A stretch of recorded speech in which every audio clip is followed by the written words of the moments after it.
O que foi o Plano Real? Foi um grande plano de estabilização da economia brasileira lançado durante o governo de Itamar Franco. No primeiro semestre de 1994 foram implantadas as medidas que conseguiram estabilizar a economia brasileira e colocar fim à crise de hiperinflação que atingiu o país desde a década de 1980. O contexto histórico do Plano Real.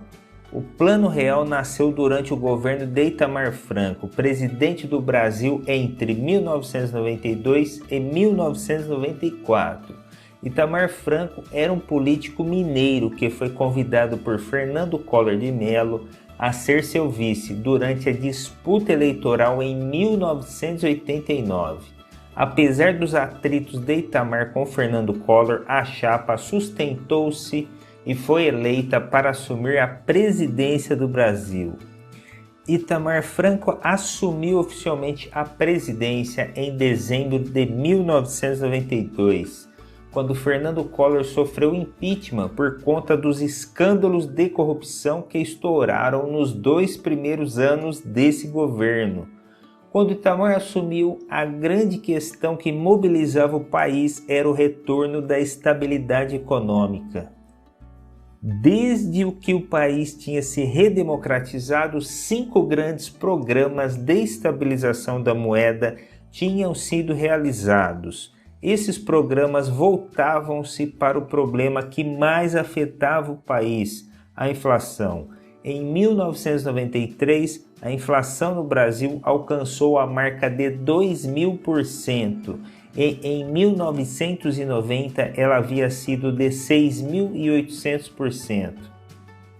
Os programas anteriores ao Plano Real chamaram-se Cruzado, Bresser, Verão, Collor I e Collor II. Todos eles tinham a proposta de congelamento de preços.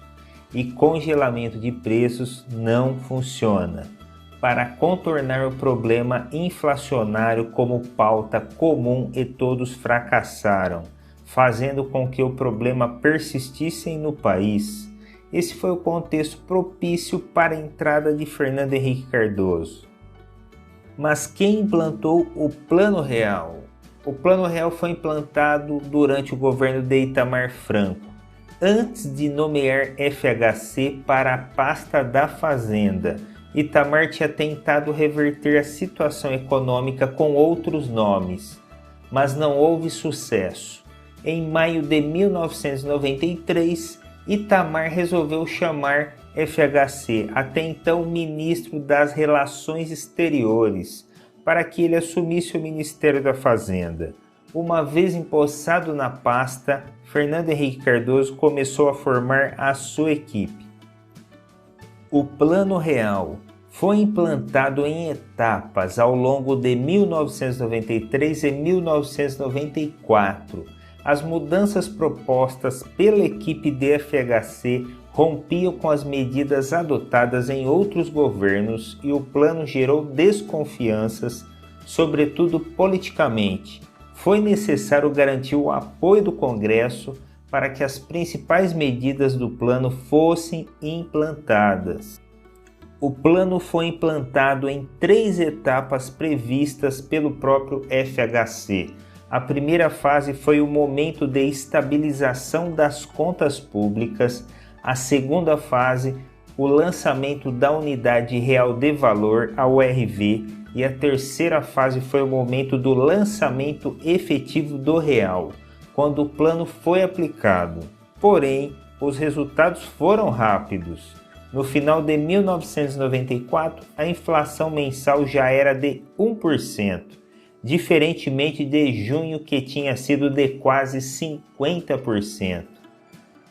Mas quais foram as principais medidas do Plano Real?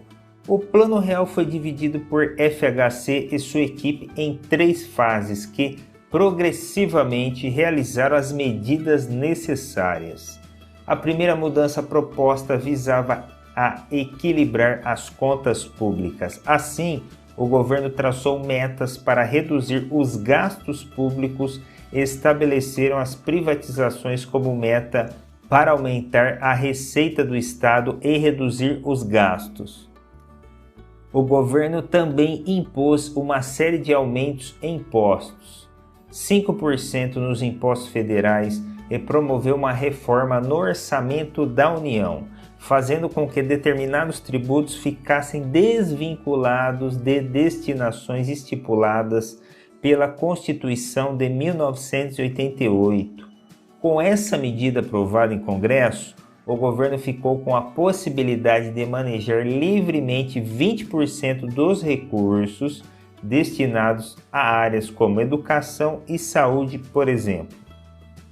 O Plano Real também promoveu a desindexação da economia, isto é, preços e valores não teriam reajuste diário baseado na inflação, uma vez que esse reajuste contínuo era uma das causas da hiperinflação brasileira.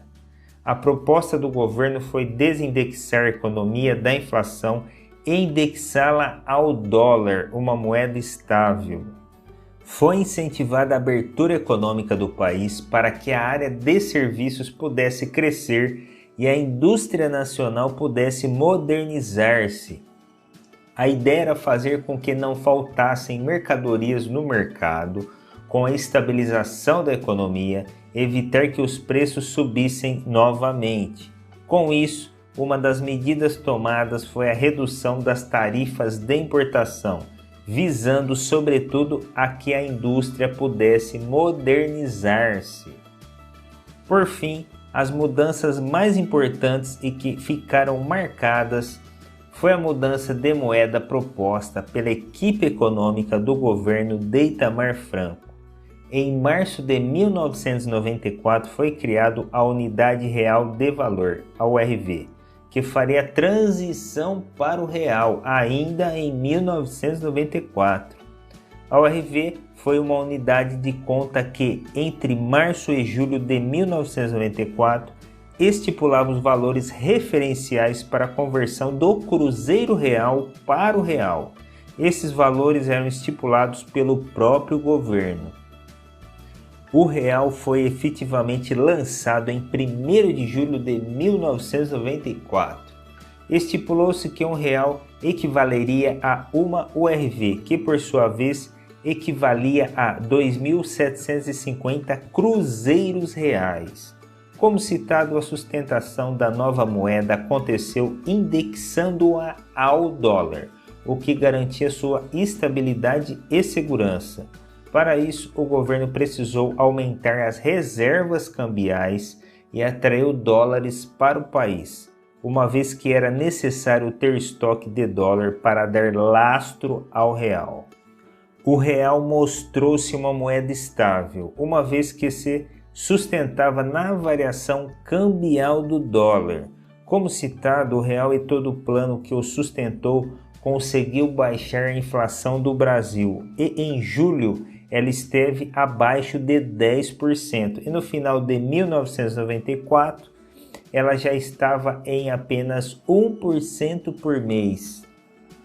Conclusão: o Plano Real foi importante para o Brasil no controle da inflação. A inflação acabava com o poder de compra e a estabilidade permitiu um maior consumo de volta. Atualmente o real não é mais tão valorizado como em seus primeiros anos e por isso o controle da inflação deve ser pauta de todo o governo. Afinal, a inflação afeta todo o país e mexe no bolso da população. Falar de inflação é falar de desenvolvimento social também.